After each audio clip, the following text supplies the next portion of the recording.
مفتی صاحب، قربانی کی مناسبت سے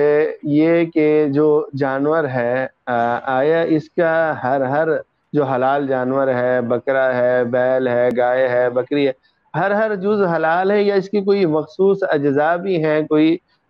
جو حرام یا مکروہ تحریمی ہے؟ دیکھیں، بنیادی طور پہ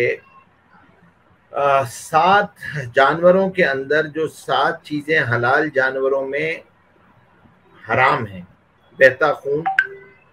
اور نر کی پیشاب گاہ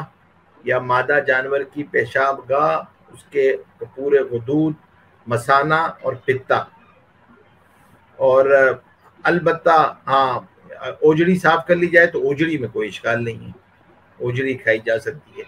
لیکن جو یہ 7 جانور ہیں، بہتا ہوا خون یہ بھی ناپاک ہے،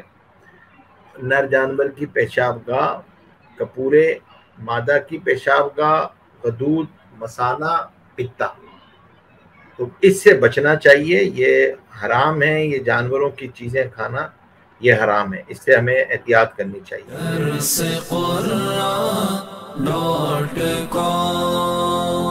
www.darsequran.com